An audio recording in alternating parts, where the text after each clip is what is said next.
Hey, what's up guys, welcome back to my channel Ganyan Comment React. Boom. Oke guys, baru-baru ini dunia menyaksikan momen yang tidak akan dilupakan. Di tengah megahnya ruang sidang UNESCO di Samarkand, Uzbekistan, bendera merah putih berkibar di antara puluhan panji negara dunia. Lalu dari podium utama, suara lantang seorang menteri Indonesia bergema bukan dalam bahasa Inggris ataupun Perancis, tapi di dalam bahasa Indonesia. Ya, untuk pertama kalinya dalam sejarah bahasa Indonesia digunakan secara resmi dalam forum internasional UNESCO. Sosok di balik momen ini adalah Abdul Muti, Menteri Pendidikan Dasar dan Menengah Indonesia, yang menyampaikan pidatonya dengan penuh keyakinan menggunakan bahasa kebangsaan Indonesia. Suara beliau bergema di ruangan itu membuat para delegasi dunia terdiam sejenak, bukan karena mereka tidak mengerti bahasa Indonesia, tetapi karena mereka menyadari Indonesia baru saja menciptakan sejarah. Pidato itu bukan sekadar ucapan, tapi simbol kebangkitan bahasa yang lahir dari semangat persatuan, dari Sumpah Pemuda yang berseru, "Kami bertanah air satu, berbangsa satu, dan berbahasa satu, bahasa Indonesia." Dan kini semboyan itu tak lagi hanya milik rakyat Nusantara, tapi sudah bergema di forum pendidikan dan kebudayaan tertinggi dunia. Penggunaan bahasa Indonesia di sidang UNESCO bukan sekadar prestasi simbolik yang mencerminkan bagaimana posisi Indonesia semakin dihormati di mata dunia. Dari bahasa yang dulu lahir dari perjuangan kemerdekaan, kini telah menjelma menjadi alat diplomasi global memperkenalkan jati diri bangsa di hadapan dunia internasional.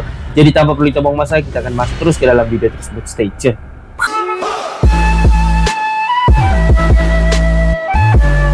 Today, it also become a bridge of understanding among nations.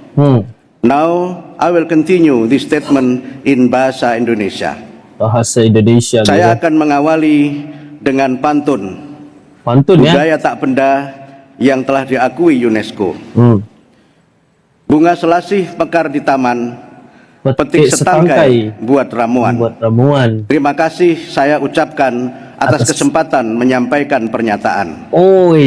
Hadirin yang saya hormati, sidang umum ini berlangsung di tengah tantangan global seperti krisis iklim, konflik, hingga kesenjangan pendidikan, sains dan digital yang semakin melebar. Jika manusia bergandeng tangan, dunia indah penuh kedamaian. Terima kasih. Wassalamualaikum warahmatullahi wabarakatuh. Waalaikumsalam. Kedamaian. Jika manusia bergandeng tangan, dunia indah penuh kedamaian.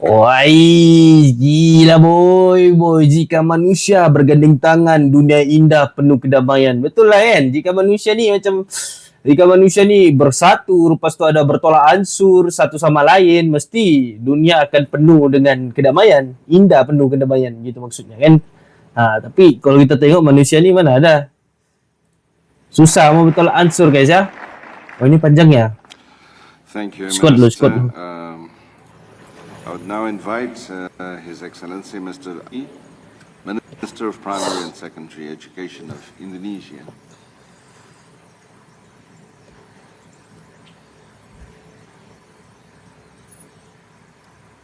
UNESCO, Samarkand. You have the floor, Minister. You have the floor, Mas Minister.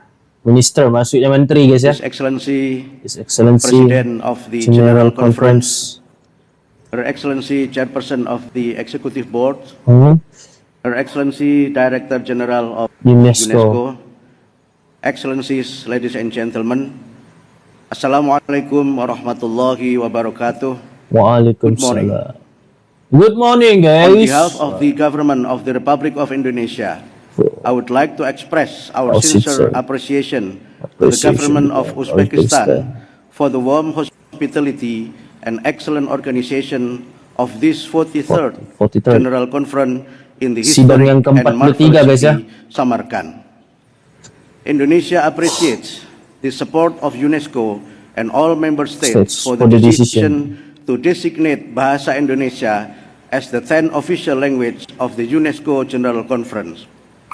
Bahasa Indonesia has long served. Betul ya? Bahasa Indonesia masuk ke 10 bahasa UNESCO guys ya, ke dalam 10 bahasa UNESCO. Jadi untuk orang-orang macam orang-orang Malaysia kah, tiba-tiba kalau ada yang komen yang macam ala baru masuk begitu, ala kita patut berbangga lah guys ya.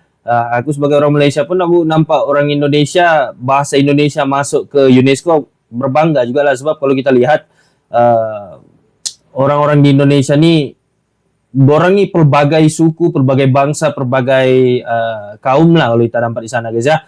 Tapi mereka menggunakan satu bahasa saja, yaitu bahasa Indonesia. Walaupun kalau ada orang daripada Jawa, ada orang daripada Sulawesi, ada orang daripada Kalimantan, semua tuh yang di tempat-tempat tuh ada bahasa tempat mereka masing-masing, guys ya. Ada bahasa, maksudnya ya bahasa masing-masing.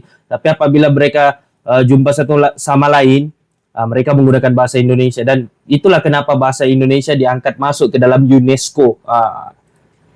As a bridge of unity across our archipelago Of of more than 17,000 17,000 islands, 17,000 700 pulau. local languages, and 1,300 700 local language, 700 bahasa ya, 700 bahasa lokal Indonesia. Itulah yang maksudkan tadi, ada yang dari Kalimantan apa semua itu kan, Tanah Jawa, daripada Sulawesi, Sumatera, itu maksudnya.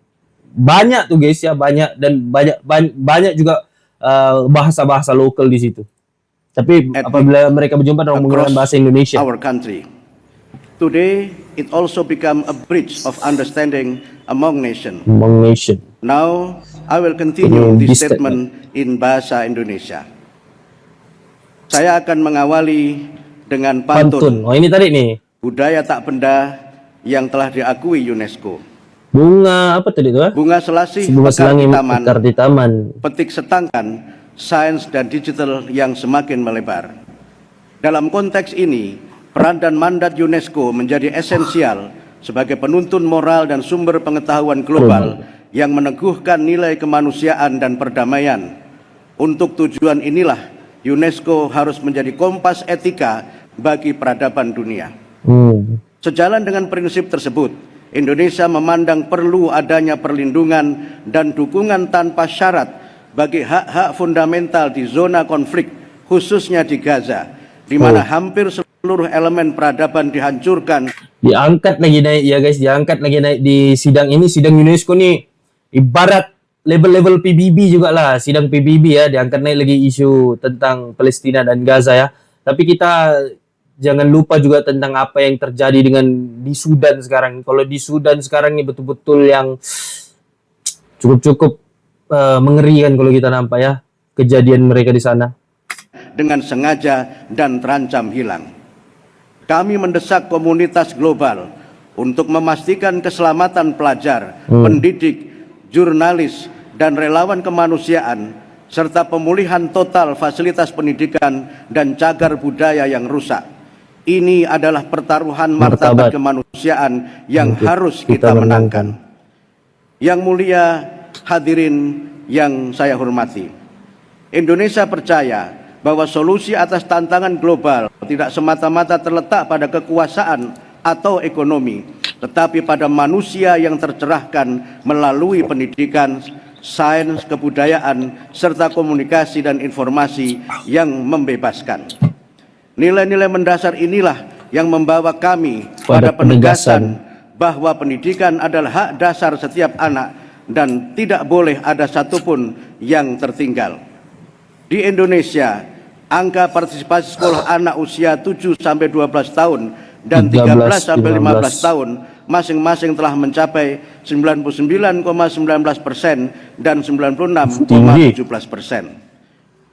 Kami baru saja mengeluarkan kebijakan pendidikan bermutu untuk semua sebagai pelaksanaan konstitusi dan asta-cita Bapak Presiden Prabowo Subianto, serta sebagai jalan menuju kemanusiaan yang adil dan beradab. Kami juga meluncurkan gerakan semesta untuk mempercepat pencapaian tujuan keempat pembangunan berkelanjutan yang sejalan dengan kebijakan Presiden Indonesia yang memprioritaskan: 1. Pembelajaran mendalam yang menekankan praktik pembelajaran yang lebih berkesadaran, bermakna, dan menggembirakan.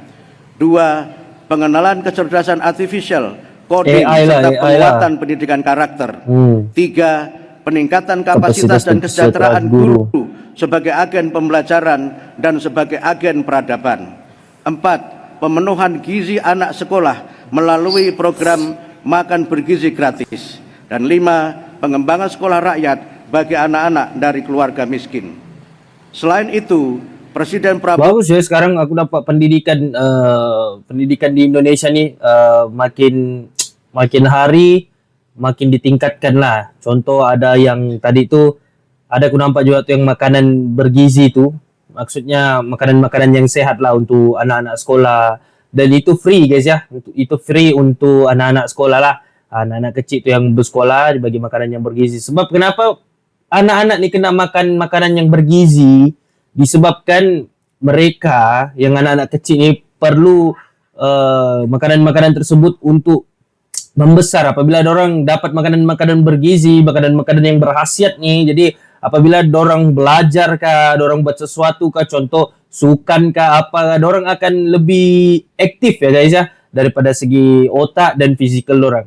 Itu apabila makan makanan yang berkhasiat, sebab kita semua pun perlu makan makanan yang berkhasiat, walaupun bukan setakat anak-anak lah, orang-orang besar pun perlu makan makanan yang berkhasiat, sebab yalah kita nih lebih perlukan tenaga juga apa semua. Jadi itulah pentingnya makanan yang bergizi. Juga meluncurkan program digitalisasi pendidikan dan rumah pendidikan sebagai upaya memberikan layanan pendidikan bermutu bagi anak-anak di daerah terpencil. Yang mulia hadirin yang saya hormati, sebagai negara yang memiliki keragaman hayati dan geologi, Indonesia secara aktif memperkuat kapasitasnya dalam bidang sains melalui berbagai program UNESCO seperti Manusia dan Biosfer, Global Geopark, dan Situs Warisan Dunia. Pada tahun 2024, Indonesia menjadi tuan rumah Forum Air Dunia ke-10 yang menekankan pentingnya air sebagai sumber daya fundamental bagi kesejahteraan bersama. Indonesia terus mengembangkan kebijakan open science dan mendukung upaya UNESCO dalam penerapan etika kecerdasan artifisial agar transformasi digital tetap berpihak pada manusia dan menghormati martabatnya. Indonesia juga meyakini bahwa kebudayaan adalah jiwa kemanusiaan dan fondasi perdamaian. Kami berkomitmen untuk terus melindungi dan memajukan keberagaman melalui program pelestarian berbasis masyarakat dan pendidikan warisan budaya. Kami juga berkomitmen menjadikan kebudayaan sebagai penggerak pembangunan berkelanjutan. Dalam kaitan ini, Indonesia sedang mempersiapkan pencalonannya sebagai anggota Komite Antar Pemerintah Konvensi 2003 pada tahun 2025 dan mengharapkan dukungan dan negara-negara untuk mewujudkan komitmen kami. Indonesia juga mendukung penuh mandat UNESCO di bidang komunikasi dan informasi. Kami berkomitmen memperkuat perlindungan bagi keselamatan jurnalis serta memperluas literasi media dan informasi khususnya bagi kaum muda dan pelajar dengan mengintegrasikan program literasi digital di sekolah-sekolah. Hadirnya kami hormati, izinkan saya menggunakan kesempatan ini untuk mengucapkan terima kasih dan penghargaan Bahasa kepada Indonesia Madam ya, dari Audrey awal Azoulay sampai atas kepemimpinannya dalam memajukan misi UNESCO yang penuh tantangan. Indonesia berdiri bersama seluruh negara anggota untuk memperkuat UNESCO sebagai ruang kolaborasi global yang berlandaskan saling percaya, saling belajar, dan saling menghormati. Mari kita pastikan bahwa pendidikan menerangi, sains memberdayakan, kebudayaan menyatukan, dan informasi memerdekakan umat manusia. Samarkan menjadi pengingat bagi kita bahwa peradaban tumbuh ketika manusia saling berbagi pengetahuan dan menghormati perbedaan. Betul. Saya akhiri dengan pantun, dari Jakarta ke Samarkan, kota bersejarah nan menawan. Jika manusia bergandeng tangan, dunia indah penuh kedamaian. Terima kasih. Wassalamualaikum warahmatullahi wabarakatuh. Waalaikumsalam. Alright guys, jadi itulah penjelasan daripada Menteri Pendidikan Abdul Muti ni ya. Tapi apa yang aku nampak di sini, apa yang Presiden Prabowo Subianto lakukan untuk peningkatan pendidikan di Indonesia ni cukup-cukup memberangsangkan. Sebab kenapa? Salah satu yang dibuat tu adalah makanan bergizi ya guys ya. Sebab aku maksud tu lagi tentang makanan bergizi ni. Makanan bergizi ni cukup penting untuk pembesaran ataupun pembesaran anak-anak yang kecil ya, terutama yang masih bersekolah. Sebab kenapa? Sebab apabila kau ingin anakmu fokus, dia kena makan makanan yang bergizi ya, untuk mereka mencerdaskan lagi pemikiran otak-otak mereka tu, untuk mereka belajar lah. Bahasa Indonesia dah jadi bahasa rasmi ke-10 UNESCO. Bayangkan, dengan pengiktirafan ini, maka bahasa Indonesia akan menjadi sangat terkenal Dan saya yakin akan lebih banyak kelas belajar bahasa Indonesia akan dibuka di seluruh dunia. Betul. Selepas pengiktirafan UNESCO, saya juga berani jamin satu persatu pertubuhan besar dunia akan turut mengiktiraf bahasa Indonesia sebagai bahasa rasmi. Sedangkan di dalam dunia pun kalau kita perhatikan ada banyak sudah sekolah-sekolah ya. Ini aku maksudkan di dalam dunia. Oke, di dalam dunia banyak sudah sekolah-sekolah, tidak kira ada sekolah di Korea, di Rusia, di England pun, dan di Prancis pun ada sudah untuk orang belajar bahasa Indonesia guys ya, sekarang dimasukkan ke dalam sekolah-sekolah tersebut. Dan jangan terkejut kalau bahasa utama ASEAN nanti pun akan jadi bahasa Indonesia. Pada waktu itu, bahasa Melayu kita tak akan lagi dilihat dan perjuangan untuk mengangkat bahasa kebangsaan sebagai bahasa dunia tidak lagi akan berjaya. Betul. Sepatutnya kita teruskan usaha mantan Perdana Menteri kita dulu, Datuk Seri Ismail Sabri, yang nak jadikan bahasa Melayu sebagai bahasa ASEAN. Walaupun susah nak dibuat di peringkat ASEAN, boleh saja buat di peringkat lain. Namun malangnya, disebabkan kerajaan dan rakyat kita yang sangat tak patriotik ini, maka kita terus dalam kerugian yang amat. Ada satu perkara saya nak maklumkan pada kerajaan. Usaha kita nak memartabatkan kembali bahasa kebangsaan tidak akan lagi berjaya, terutamanya dalam era globalisasi ini, kerana sepatutnya pemerkasaan bahasa kebangsaan telah dibuat sejak 66 tahun dulu. Namun disebabkan Perdana Menteri pertama Tunku seorang yang berjiwa Inggeris dan tidak ada kemampuan mentadbir, maka 66 tahun kita sengsara dengan identiti negara bangsa. Bahasa Indonesia pula dah lama dijadikan bahasa kebangsaan dan digunakan secara menyeluruh di negara mereka sejak sebelum kita dapat kemerdekaan lagi. Syabas Indonesia. Anda beruntung mempunyai seorang pemimpin dan kerajaan yang hebat dan luar biasa. Kongsikan video ini kalau anda bersetuju.